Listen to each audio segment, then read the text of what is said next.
자, 우리 저번 주 소설 이어서 계속 보고 있습니다. 자, 이제 우리 인물들이 있으면 인물들 사이에서 갈등이 생기는데, 당장도 그렇잖아. 오늘 학원을 오는데, 학원 도망가고 싶다라는, 그래도 할까라는 내적 갈등이 있었을 수도 있고, 좀 이따가 이제 뭐 간식 같은 거 먹어야 되는데, 뭘 먹을까 이런 고민이 있을 수도 있겠죠? 자, 그럼 봐봐. 갈등은 결국엔 이것도 경우의 수거든요. 자, 일단 그러니까 아무도 없으면 아무 일도 일어나지 않아. 그럼 일단 첫 번째 뭐가 필요하냐면 어떤 한 인물이 있을 거예요. 자, 그럼 봐. 이 인물을 들여다보면요. 인물의 속마음이 있겠죠. 그럼 이 속마음에서 나온 건 뭐겠어? 일단 첫 번째 내적 갈등이라고요. 자, 두 번째는 인물 바깥의 일들과 갈등이 있을 수도 있겠죠. 이건 뭐라고 할 수 있겠어? 그렇죠. 외적 갈등이라고 할 수 있겠죠. 자, 계속 가볼게. 인물의 내적 갈등이라고 하면은 한마디로 마음이 불편한 거예요.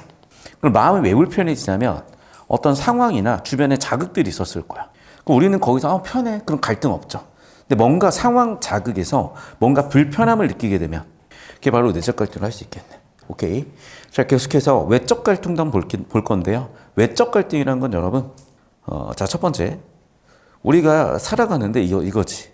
나는 마라탕 먹고 싶은데 요즘 뭐 먹냐? 옆에 있는 친구는 돈가스 먹고 싶대. 그럼 벌써 메뉴에서 갈등이 있을 거잖아. 그래서 보통 내적 갈등 첫 번째는 1대1의 갈등이야. 이걸 무슨 갈등이라고 한다? 개인적 갈등이라고 합니다. 자, 두 번째, 뭐 친구들하고 가는데 나는 그냥 끝없이 마라탕이야. 근데 옆에 있는 애들은 야, 오늘 중국집 가자 라고 정해버렸어. 그럼 당연한 얘기지만 1대 N의 갈등, 1대 다수의 갈등이 있을 수가 있었어요. 그러면 얘를 무슨 갈등이라고 하냐면 개인 대 개인, 얘는 개인 대 집단이라고 할 수가 있겠다. 자, 그 다음에 이거야. 내가 살고 있는 곳은 뭐 어떤 북한이야. 근데 난 북한이 너무 싫어. 그러면 결국에는 내 주변에 있는 사회와의 갈등이죠. 그래서 개인과 사회, 개인과 사회 갈등이 있을 수 있겠고, 뭐 내가 태어났더니 뭐 우리 아버지가 김정은이야. 김정은 맞냐? 그러면 나는 또 북한의 왕이 돼야 될 수가 있잖아. 난 그게 싫어. 나는 왕 되기 싫거든요. 그러면 얘는 뭐라고 할 수가 있겠을까? 그렇죠. 일대 운명과의 갈등, 즉 개인 대 운명의 갈등이라고 볼 수도 있고, 개인 대 사회의 갈등이라고 할 수가 있고. 자, 그럼 여러분 이것만 있을까? 자, 우리는 지금 한 명 입장에서 봤잖아. 여러 명 입장에서 볼 수도 있겠죠. 그래서 다수 대 다수의 갈등이 있을 수도 있어요. 집단 대 집단. 그래서 갈등이라는 종류는 이렇게 크게 5가지, 내적 갈등하면 6가지 있을 수 있겠구나. 먼저 머릿속에 딱 정리를 해놓고 가실 필요가 있습니다. 되셨죠? 아까 얘기했던 내용들을 자세히 설명하고 있는 게 보이셨을 거고, 필기 시간 좀 필요할 것 같으니까 잠깐 숨 좀 고르고 갑시다. 표정이 벌써 약간 우울해. 자, 봐, 여기서 단 한 번이 뭐고 오늘 밤 또가 먼저 한번 찾아보자, 얘들아. 단 한 번 어디 있었을까? 단 한 번? 단 한 번. 여기 있다. 오늘 밤 또. 그럼 봐봐. 단 한 번에 괴이한 인연. 여기 아니야? 없어요. 299. 우리 저번 시간에 했어? 301. 일단 봅시다. 오늘 밤 그 이야기. 그러니까 이게 뭐냐면요. 여기 있는 주인공이 사실은 모쏠이에요. 모쏠인데 딱 한 번 연애를 해본 거야. 그래서 그 평생 모쏠, 80 먹어서 지금 나이 80 먹었는데 딱 한 번 연애를 해봤으니까 뭐 평생 그 얘기 할 수밖에 없죠. 그럼 봐봐. 내 모쏠인데 연애를 했다니까? 얼마나 행복해. 그러니까 갈등 같은 건 없어요. 행복하겠죠. 자, 넘어가시고. 그 다음에 300페이지. 이거 저번 시간에 설명했다. 그지? 그 다음에 301페이지 봅시다. 인물 사이의 갈등 중심인지 보셔야 되는데, 이거 뭐 수능에도 나온 적 있고 있으니까요. 자, 그럼 보시면 알겠지만, 이제 이거야. 지금 초로가 있고요. 그 다음에 영호가 있어요. 자, 그럼 봐봐. 초로는 어떤 사람이야? 가난하지만 양심과 도덕. 근데 영호는 그런 거 필요 없다고 생각을 해요. 그럼 봐. 벌써 초로와 영호는 뭐가 다르니? 가치관이 다르죠. 자, 그래서 철호는 가난해도 양심과 도덕을 버리면 안 된다. 영호는 딱 가난한 것도 맞고, 나 양심 도덕 그런 거 모르고 일단 돈이라도 벌어야지, 먹고라도 살아야지 라고 하는 갈등이 있을 수밖에 없죠. 그래서 무슨 갈등이다? 인물 간의 갈등이다. 또 둘의 관계는 형제죠. 형제 간의 갈등이다. 자, 그럼 갈등의 원인이 뭐였을까? 가치관이죠. 가치관의 갈등이다. 이렇게 얘기할 수가 있겠다. 됐니? 이렇게 판단하시면 OX 문제 푸시는 건 어려움 없었으니까. 자, 필기 잘 하시고. 그래도 방학 끝나고 저번 주에는 뭔가 되게 힘들어 보이셨는데, 지금은 그래도 필기도 하시고 좀 이렇게 올라오시네요. 너무 힘들어하지 마시고, 어쩌겠어요. 인생이 다 그런데 힘내십시오, 여러분. 항상 행복해서 웃는 게 아니라 웃어서 행복하다. 뭐 이런 말 있듯이 뭐 저라고 항상 행복하겠어요, 여러분. 웃어야 또 행복해지는 거니까. 자, 필기하시고 부지런히 해봅시다, 여러분. 그리고 솔직히 이 정도는 아무것도 아니다 라고 생각을 하시면서 버텨나가다 보시면 또 인생에 또 더 큰 사람 되지 않겠습니까? 필기 다 되셨죠? 네, 훌륭합니다. 잘하고 계시고. 자, 그 다음 문제 판단 한번 해볼게요. 자, 그래서 인물 사이 갈등 중심 사건 전개, 형제끼리 싸우는 게 보일 거니까. 자, 그럼 봐봐. 여기도 두 인물 간의 대립이라 나왔는데 한번 읽어볼게요. 비렁뱅이 가객이 나왔어요. 사촌이야. 쭉 한번 봤어요. 쭉 한번 봤어. 근데 봐. 나는 어떤 감정이 들었냐면요. 박살내버리고 싶었대요. 자, 봐봐. 이제 이런 거야. 보면 알겠지만 가객이라는 게 뭐야? 노래를 부르는 사람이야. 그럼 노래를 부르는 사람인데 어떻게 무슨 소리가 들렸어요. 근데 그 소리가 어떤 느낌이야? 그 이상한 가락이 내 어깨에 미풍같이 나부끼며 얹히고 목덜미로 깊숙이 꽂히고 정수리에서 발 뒤꿈치로 뚫고 돌아왔고 맴돌아 나가요. 나직하고 힘찬 목소리가 가락에서 턱 걸쳤어요. 따뜻하게 해주는 것 같아. 온갖 사람들이 막 일어났어. 저자라는 건 저자거리, 그러니까 뭐 번화가예요. 술집 창문마다 가게 빈집마다 사람들이 야 무슨 소리야? 라고 하면서 야 누가 저렇게 노래를 잘해? 라고 하면서 다 쳐다보기 시작을 해. 그 노래에 끌린 사람들로 가득 차 있었어요. 엄청나게 노래를 잘했나 보다. 야 이게 못 견디게 하는 소리다. 정말 대단한 소리인데 노래인데라고 하면서 이제 우리가 버스킹을 하면 이제 이렇게 돈을 주는 그런 있잖아요. 그 시절에 버스킹을 해가지고 돈을 주고 있는 거야. 그러니까 사람들이 이제 막 재산 털어서 막 주고 있는 거야. 돈을 막 내던지고 있어. 막 돈이 우다다다다다 쏟아질 정도로 노래를 진짜 잘한 거야. 자, 근데 나의 반응이 좀 특이하죠. 무슨 얘기냐? 첫 번째, 세암. 쟤는 너무 능력이 노와 같은 질투도 있었고, 두 번째는 그렇죠. 선망. 나도 저렇게 되고 싶다. 라는 바람도 있었죠. 저 신면 소리로 돈을 벌게 하는 검은고. 그러니까 약간 나는 질투심 같은 게 있었던 거고. 사람들이 그래. 야, 노래 너무 잘하네. 하나 더 해봐. 그리고 봐봐. 사람들은 다들 기대를 하죠. 어떤 기대를 합니까?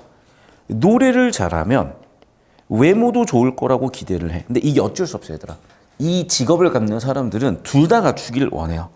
왜냐하면 대부분 생각을 해봐. 이렇게 얼굴 가지고 뭔가 이렇게 남들 앞에서 하는 사람들이 심각하게 못생겼다. 잘 안 되거든요. 그래서 보시면 알겠지만 고개를 들어보라고 하는데 얘가 심각하게 못생긴 거야.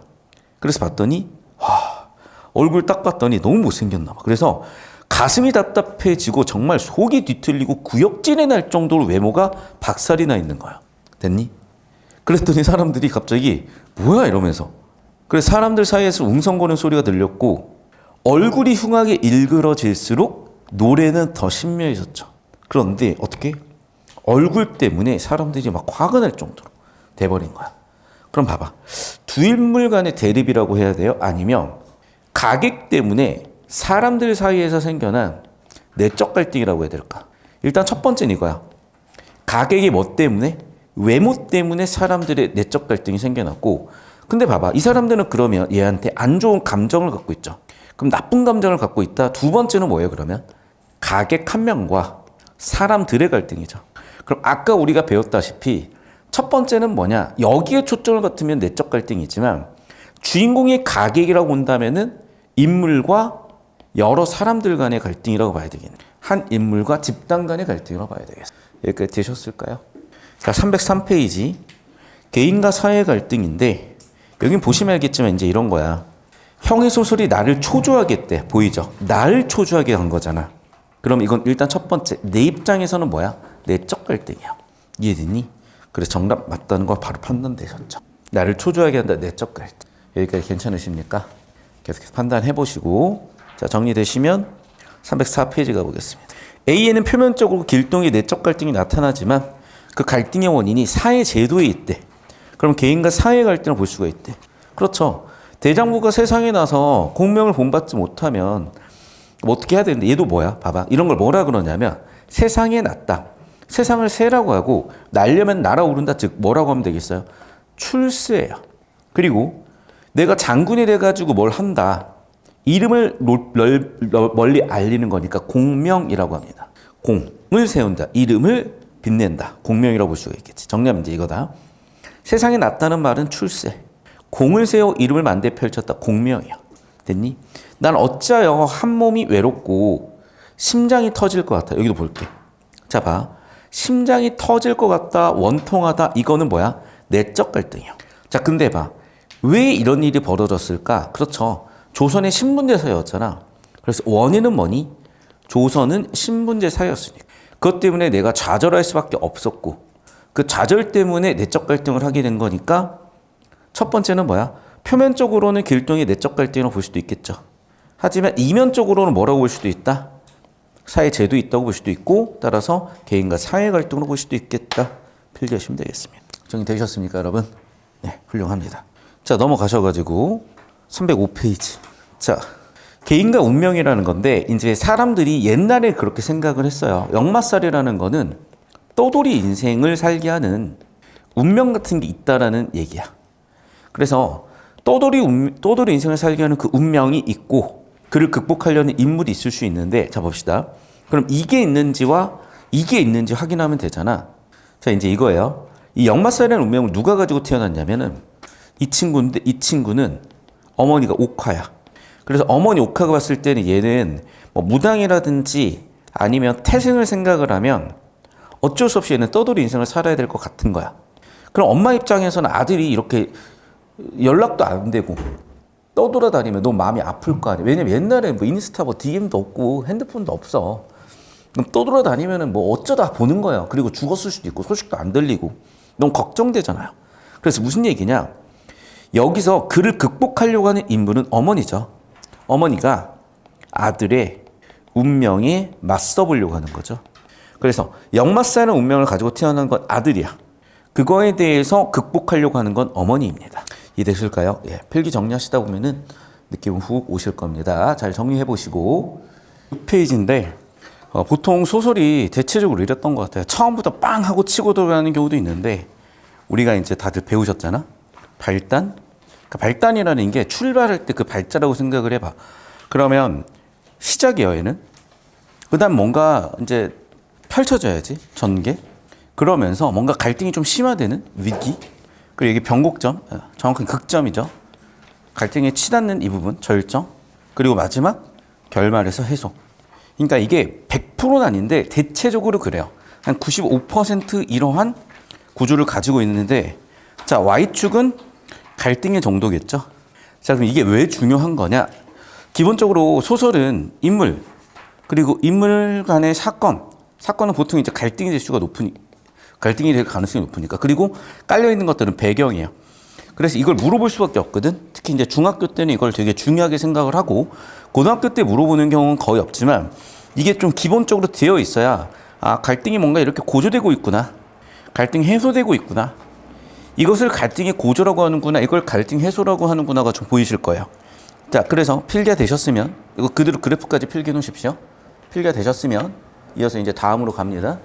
아, 지금 306페이지 위에다가 그렸습니다. 되셨나요? 예. 혹시 필기 못한 친구들 있으면 좀 더 캡처해서 올려드릴게요. 자, 넘어가서 307페이지 볼게. 나에서 인물 간의 갈등이 해소되는 데 비하여 마에서는 고조가 됐다. 그러니까 갈등이 이제 뭐 싸우는 게 심화가 되는 건지 아니면 뭔가 좀 더 심해지는 건지. 자, 그럼 이제 보시면 알겠지만 여러분, 나에서 해소가 됐다고 보기에는 왜 그러냐 봐봐. 일단 인물 간의 갈등이라면 뭐 조조랑 적군들이거든. 그럼 이제 둘 중 하나야. 뭔가 누군가 죽었다든지 아니 화해를 했다든지 이런 게 돼야 갈등이 해소됐다고 볼 수가 있거든. 두 번째, 조조랑 정욱이라고 해봅시다. 둘이 뭐 사이가 좋아 아니면 감정이 좋아 이래야 되거든. 그래야 갈등이 뭐 없거나 해소가 되었다고 볼 수가 있는데, 보시면 알겠지만 지금 조조가 있고 정욱이가 있는데 정욱이가 조조를 자꾸 꼽주는 거야. 아, 선상님 무게가 많은데 왜 그렇게 해요? 했더니 조조가 되게 우스꽝스러운 표현을 했고, 그러면서 조그만 맨추를 보고 놀랄 낀데 장기 봤으면 기절할 뻔 그랬네요 라고. 사실은 조조를 비꼬는 게 왜 그러냐면, 조조는 승상이고 정욱이 그 아래에 있는 관료잖아. 그럼 승상의 위엄도 있고 권위도 있는데 그 위엄과 권위를 좀 무시하는 듯한 또는 비꼬는 듯한 뭐 조롱, 풍자 이런 거잖아. 그러니까 너희는 못 볼 것 같은데 유튜브 같은 거 보면 SNL이라고 요즘 막 되게 풍자나 이런 거를 최근에 되게 많이 했었잖아요. 얘네 프로그램에서. 그런 거라고 생각하시면 돼요. 그러면 풍자하고 조롱하고 있는데 감정이 좋다는 잘 모르겠잖아. 그래서 사실은 여기서는 조조와 정욱의 갈등이 일부는 있다. 일부가 있는 이유는 뭐냐면 여기 나와 있듯이 뭐 했기 때문에 조롱과 풍자하기 때문이다. 이렇게 판단을 해주셔야 돼. 그래서 나에서 일단 갈등 해소는 없습니다. 필기하세요. 그러니까 즉 조조와 적군 사이에 뭐 죽었든지 화해했든지 해소가 있어야 되는지 이런 것도 없고, 조조와 정욱 사이가 좋거나 감정이 좋아야 되는데 그런 게 아니라 지금 뭐 하고 있어?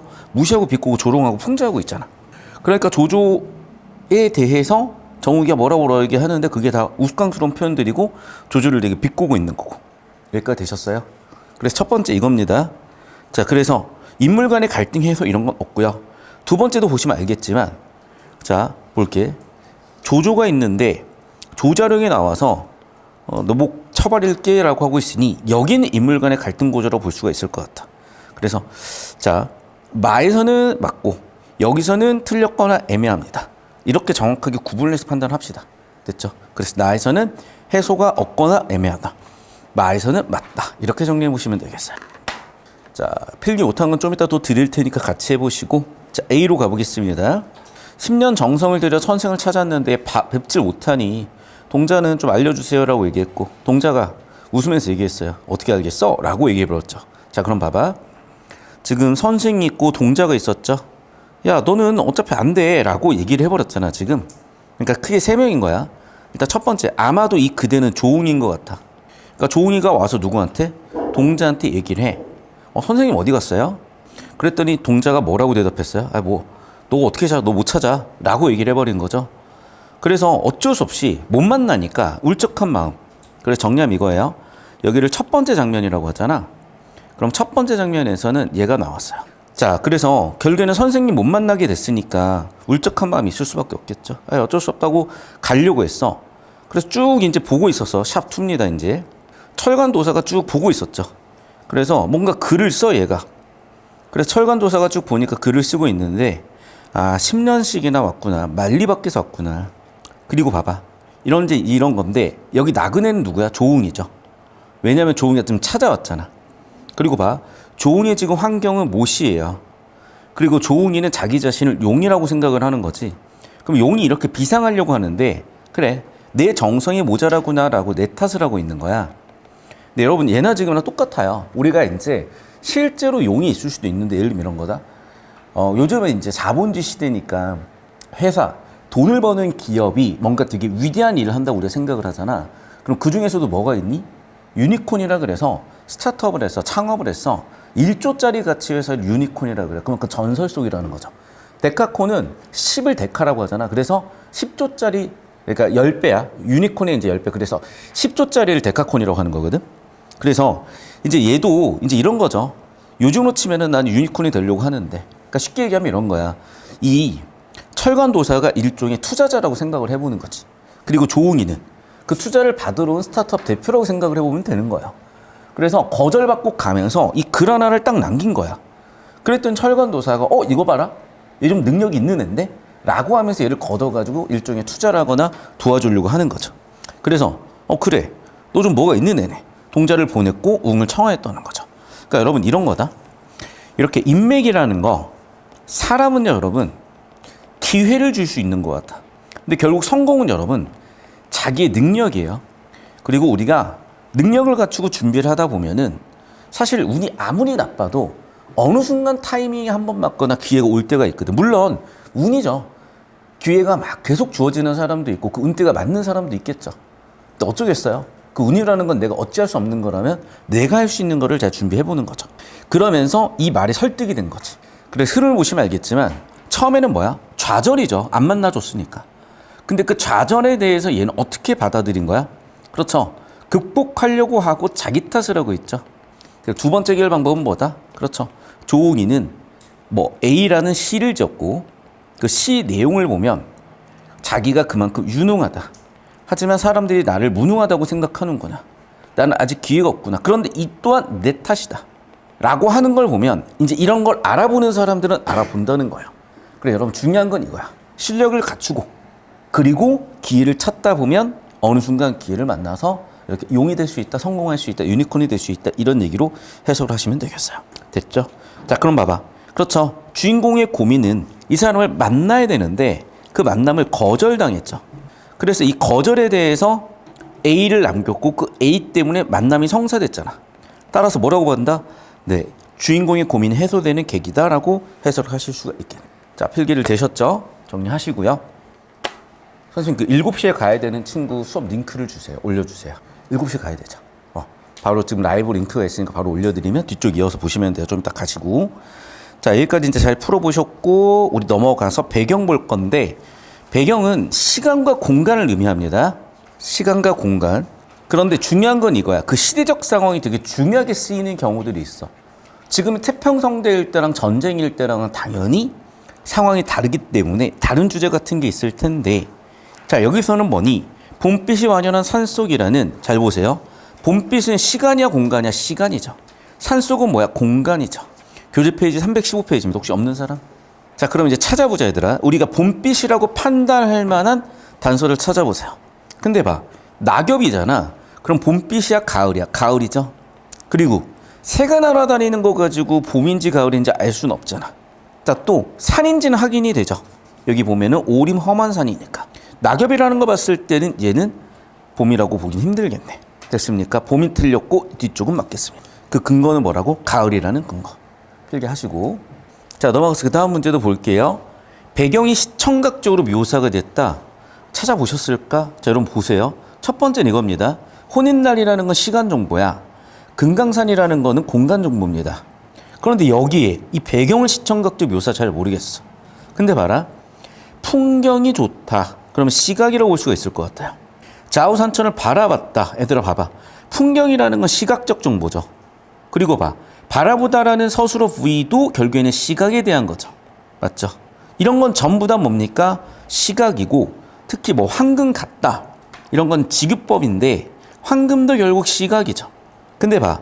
환우성, 목소리 성자잖아. 주석 봐. 덫을 부르는 소리니까 이 환우성은 뭐예요? 소리니까 청각이죠. 그럼 시청각들이 판단이 됐고 오케이 괜찮구나인데 자 리을에서 찾으라 그랬잖아. 그럼 봐. 층암이 층층하다 시각이죠. 자 시냇물이 잔잔한데 부는 듯하다 서술어 가지고 판단해봐. 시각이야 청각이야? 청각이야. 슬피 울었다 청각이죠.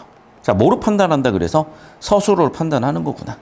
정리하시면 맞는 선지 판단되시겠어요. 그래서 시각 청각 판단하는 연습들 같이 한번 해보신 겁니다. 자 필기 잘 정리하시고요. 되셨나요? 오케이. 자, 계속해서 선생님 마이크 잡히죠? 한번 체크 좀 해주세요, 중간에. 네. 자, 내가 있고 재종숙과 교장하는 이야기의 시간적 배경이 있고 강 목사, 김만우 사이의 시간적 배경이 있는데 자, 봐봐. 지금 어떤 상황인지 볼게요. 자, 봐봐. 뭐였다고? 악질적 면장이 었다고. 어시 뭡니까? 과거 시제죠. 그리고 재종숙이 어제 일 같이 말하였다라는 건 뭐야? 과거 일인 거죠. 그럼 봐. 나는 지금 누굴 만났어? 그렇죠. 재종숙을 만났고 교장을 만나러 가는데 이건 다 언제 얘기야? 현재 얘기죠.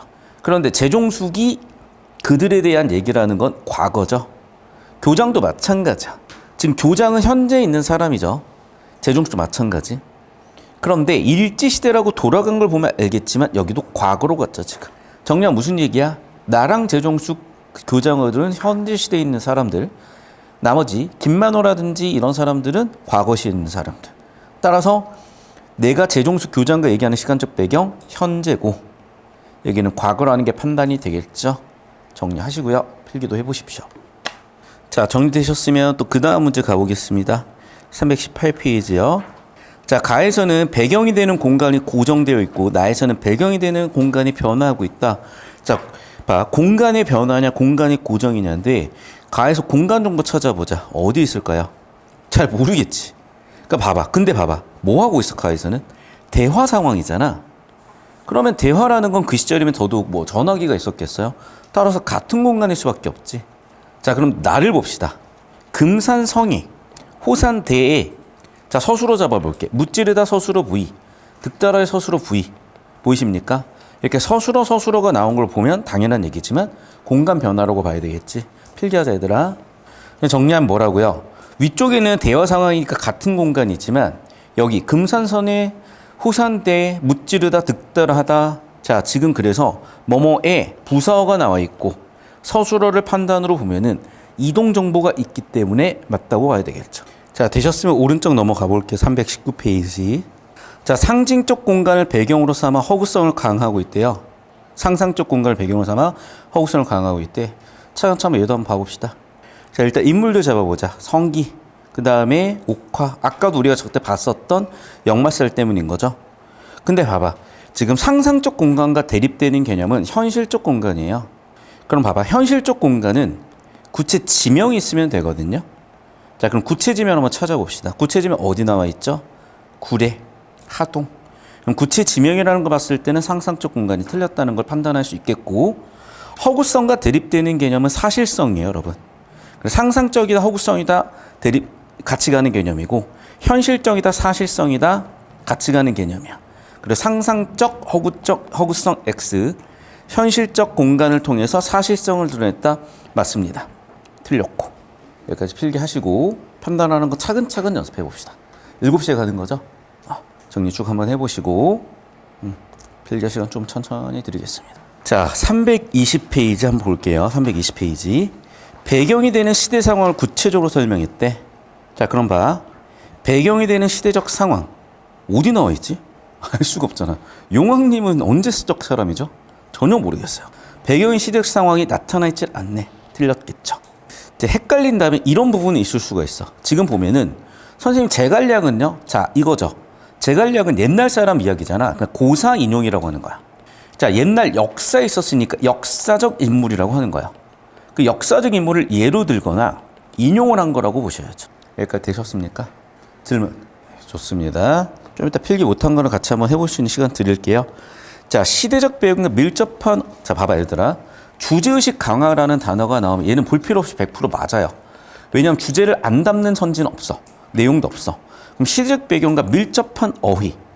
자, 시대적 배경을 한번 찾아볼까? 시대적 배경 어디 나와 있죠? 예를 들면 역둔토, 대구. 선생님, 대구가 왜 시대적 배경인가? 일단 지명부터가 과거의 대구 아마 달구벌이었나? 그랬을 거야. 그런데 이게 대구라는 지명으로 쓰인 게 뭐 200~300년? 일단은 비교적 현대고, 두 번째는 뭐냐면 역둔토라고 했던 건 뭐냐면요. 지금은 이제 지금도 역이 있잖아. 뭐 서울역, 부산역. 그런데 그 역이 옛날에는 어떤 역이었냐면 말을 키우는 것도 역이라 그랬어. 그래서 역마라고 표현도 하잖아. 무슨 얘기냐면 이제 중앙 집권 체제에서 왕이 뭔가 전가를 전해야 돼. 또는 뭔가 왜군들이 쳐들어와서 수도로 전가를 보내야 돼. 그럼 말을 갈아타 가지고 전달을 했잖아. 그럼 그 중간중간에 있는 기착지를 역이라고 표현했단 말이야. 지금도 그 역이 됐지. 그럼 봐봐. 이 역에서 역의 관리를 하기 위해서 말도 키워야지. 말을 키우기 위한 사람들의 어떤 뭐 급료도 줘야죠. 그러면 이 말과 사람들을 좀 운영하기 위한 운영비, 그 운영비를 만들기 위해서 토지를 부여했어요. 그게 바로 역둔토라는 거거든. 자, 어쨌든 뭐 역둔토가 있다는 것도 요즘 얘기는 아니잖아. 근데 더군다나 뭐라고 나와 있냐면 동양척식에서인데, 이건 여러분이 아마 옛날에 국사 시간, 역사 시간 중2 때 배웠을 거야. 안 배웠나? 그럼 거기에서 나오는 건데, 일제가 조선의 땅을 착취하기 위해서 만든 회사예요. 이게 바로 동양척식 회사입니다. 되셨나요? 그래서 이런 것들이 전부 다 시대적 배경이고, 또 여기 나와 있다시피 서간도로 이사하는 것도 전부 다 일제시대야. 그래서 그런 걸 가지고 판단하면 시대적 배경과 밀접한 어휘 다 확인이 됐죠. 여기서 여기에서 그러니까 대구, 뭐 역둔토, 뭐 동양척식 회사, 서간도, 이 네 가지가 전부 다 시대적 배경과 관련된 어휘들입니다. 되셨죠? 필기 더 하시고, 자, 좀 이따 못한 건 또 올려드릴게요. 자, 그 다음에 323페이지. 여러분, 장면이라는 거는 말 그대로 뭔가 이렇게 찍듯이, 사진 찍듯이 보여주는 거야. 그러면 여기서 공장에서 막 뭐가 지나가는데 이 사람이 일을 하면서 뭔가 책을 쓰고 있는 그런 장면이 있으면 장면이 되는 거고, 그걸 묘사하고 있기 때문에. 근데 뭘 묘사하고 있어? 난소공이라는 소설을 베껴 쓰는 거를 습작이라고 하거든요. 난소공 소설을 습작하는 걸 통해서 묘사하고 있는 겁니다. 괜찮고요. 역시 난소공 소설을 습작하고 있는 묘사. 정리하셨죠? 자, 그 다음에 324페이지 전기적 요소거든요. 자, 전기적 요소라는 거는 초능력 같은 거야. 그러니까 당연히 비현실적이죠. 그럼 봐봐. 그런 초능력 같은 거 있으면 찾아볼까? 어디 있지? 그렇죠. 부처의 법력, 부처의 능력이잖아. 그리고 봐봐. 풀무라는 게 뭐냐면 옛날에 이제 용광로 같은 걸 만들기 위해 가지고 온도를 높여야 되잖아. 그 온도를 높이기 위해서 이렇게 계속 공기를 공급해 준 게 있어. 그래서 말을 철로 만든 말인데 여기에 백탄이라고 하면 되게 화력이 좋은 석탄이야. 그래서 엄청 뜨겁게 만들었다는 거야. 막 2000도씨 막 이렇게 만들어버린 거야. 2000도씨를 만들어 놓고 야, 너 부처님 법력이 있으면 네가 그 능력 보여줘봐 라고 해버린 거지. 그래서 어떻게?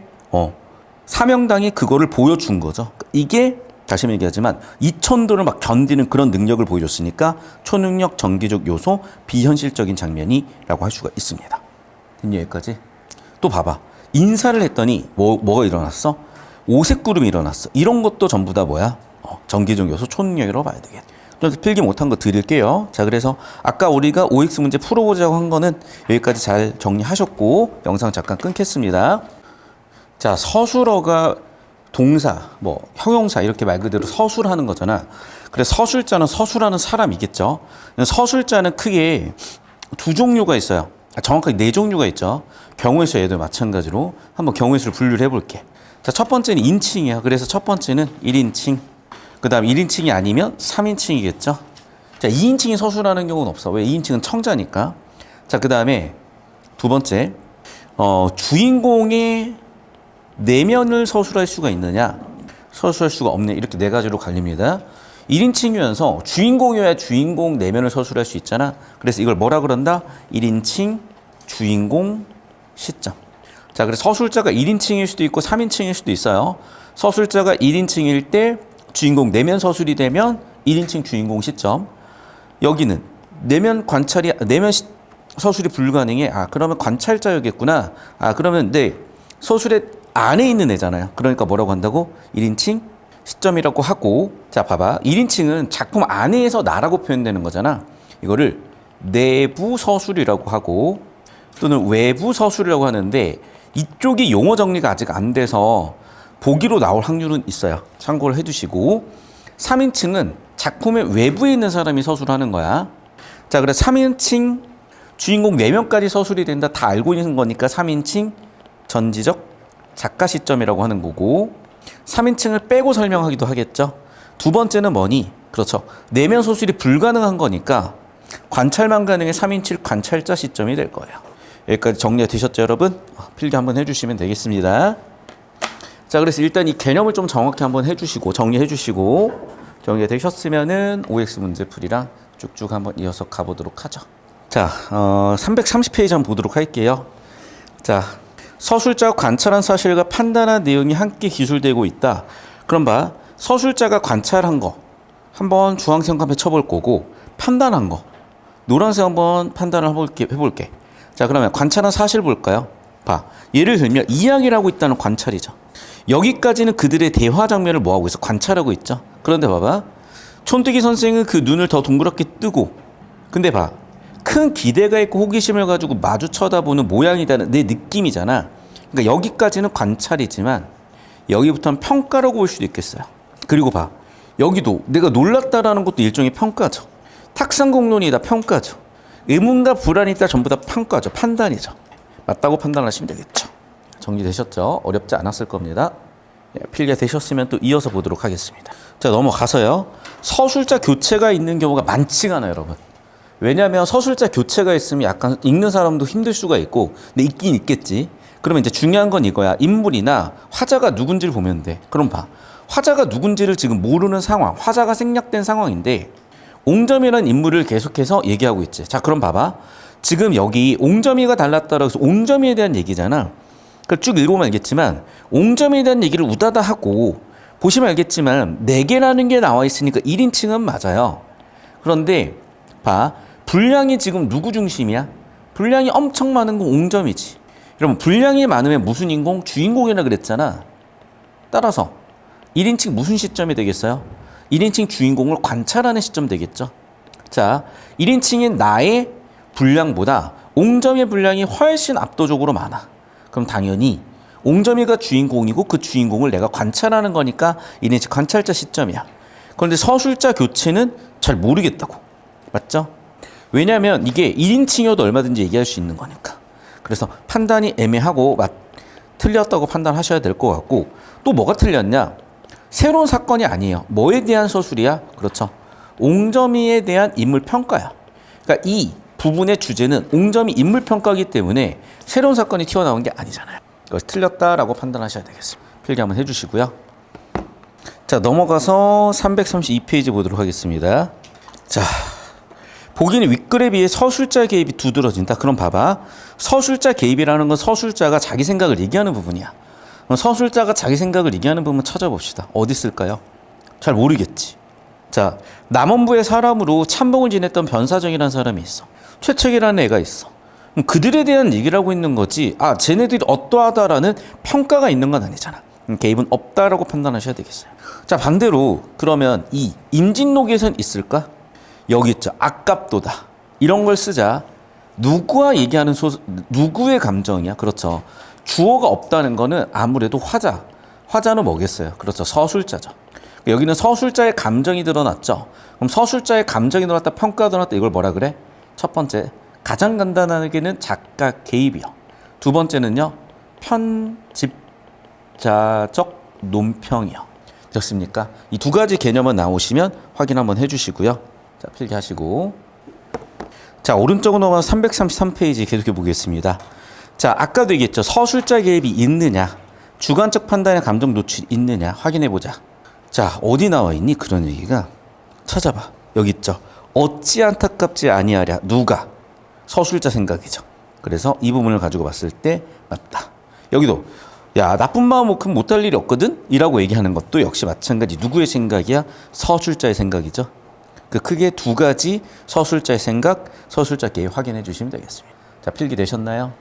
자, 넘어가셔서 334페이지 이제 시점부터인데 여기 좀 안 풀려 있긴 하지, 얘들아. 풀렸니? 풀었니, 안 풀었니? 푸셨나요? 혹시 안 푸셨나요? 아직 안 푸셨나요? 그럼 여기도 짧게 한 5분 정도는 풀고 오늘 한 5분 정도 일찍 끝내야 될 거니까 일단 이거 바로 5분 정도 한번 풀어봅시다. 자, 시점은 아까 제가 얘기했던 그 개념 가지고 푸시면 될 건데, 자, 시점 확인할 거예요. 전적 시점이냐 관찰자 시점이냐. 전적 시점인지 확인하시려면 뭐가 확인돼야 돼? 내면 확인이 돼야 되죠. 자, 내면 확인 한번 해볼까요? 어디 있죠? 그렇지. 근데 봐봐, 내가라고 나와 있잖아. 그럼 전적 시점이 아니네. 맞죠? 그럼 일단은 내가 나왔으니까 1인칭이죠. 자, 1인칭이 누굴 보고 있어? 김반장. 또 그렇지. 내가 지금 뭔가를 보고 있잖아. 그렇죠. 그럼 1인칭 관찰자 시점이라고 봐야죠. 그런데 일단 1인칭 관찰자 시점은 맞는 것 같아. 그런데 이게 전환된 건지는 잘 모르겠거든요. 어쨌든 1인칭 관찰자 시점은 확인이 됐다. 전지는 틀렸다. 그래서 뭐 이거 근데 이럴 수는 있겠지. 앞부분이 만약에 1인칭 주인공이었다면 1인칭 관찰자로도 갔다고 볼 수가 있겠죠. 왜? 내가 주인공이었다가 관찰하는 입장으로 변했다면 그럼 맞다고 볼 수도 있겠고. 자, 이것도 이제 가객, 우리가 아까 봤었던 그런 건데, 서술자가 사건을 이야기 속에서 전달하다가 이야기 밖에서 가고 있다. 이 무슨 얘기냐? 아까 얘기했었던 이야기 속에서 전달한다. 1인칭이다. 내부 서술이다. 이야기 밖이다. 3인칭이다. 외부 서술이다라고 할 수 있겠죠. 자, 그럼 봐. 자, 계속해서 보면 알겠지만 뭐 내 사촌, 나는, 내가, 나만 1인칭 주인공 보였죠. 근데 봐. 그는 도저히 믿어지지 않았다. 그는 누구야? 수추예요. 그럼 수추가 믿어지지 않았다는 거 뭐겠어? 전지죠. 그러니까 중략전은 뭐야? 1인칭 관찰자로 주인공인 수추를 보고 있고, 여기는 전적 작가 시점으로 주인공인 수추의 내면이 보이고 있죠. 그래서 이야기 속에서 전달했던 1인칭에서 3인칭 작가 전적 작가 시점으로 갔으니까 맞는 선지 되시겠습니다. 되셨죠? 여러분 딱 3분만 더 하고 끝낼게. 표정이 너무 찌그러져 있는데 미안해요. 고생들 많습니다, 여러분. 자, 336번 볼게. 특정 인물의 시각에서 서술해서 내면에 공감하도록 하고 있다. 그럼 봐봐. 그 특정 인물이 뭔지 한번 판단을 해봐야 되는데, 계속해서 보니까요. 뭐 민노인, 그렇죠? 민노인. 그럼 봐봐. 일단 민노인 입장에서 계속해서 얘기하고 있죠. 그러면 특정 인물 시각 민노인 입장이지. 그런데 그의 내면에 공감하도록. 자, 봐봐. 여기까지 좀 기분이 좋았어요. 그랬다 어떻게 됐어? 갑자기 아버님이라고 부르면서 막 소녀사의 한숨 섞인 물음. 막 죄인 다르시 하는 며느리. 후다닥 문을 닫고 나가버렸고 체면 깎았냐? 아시니 다행이시네요 라고 얘기를 하면서 뭔가 자꾸 나한테 핀잔 주고 나한테 좀 긁고 있잖아요. 그러면 나한테 왜 저래? 라고 생각할 수 있으니까 내면 공감 될 수 있겠죠. 자, 필기하시고 자 넘어가서 337. 야, 오늘 마지막 문제 같은데? 오, 마지막 문제야. 야, 우리 고생 많이 했다. 그래서 오늘 마지막 문제야. 여기만 딱 보고 끝냅시다. 자, 서술의 초점을 특정 인물이 처한 상황. 그럼 특정 인물은 누굴까? 그것만 찾자, 얘들아. 여기 나와 있는 특정 인물은 누구라고 해야 될까? 그렇죠, 시우죠. 왜? 운전기사로 일하던 시우가 어떻게 됐어? 대신 감옥에 들어가서 시우는 이렇게 됐죠. 시우야 라고 누가 나한테 얘기하는 것 같고, 시우는 이렇게 됐고. 그럼 봐봐, 시우 입장에서의 사건과 내면이니까 맞다 라고 판단하시면 되겠죠. 자, 오늘 수업 여기까지 할 거고요. 여러분 고생들 많으셨고, 과제는 그 아까 나갔었던 주간지 일단 영상을 쭉 봐오셔야 내신 대비가 될 것 같거든요. 그래서 영상을 쭉 봐오시고, 영상 끊을게요. 영상을 쭉 봐오시고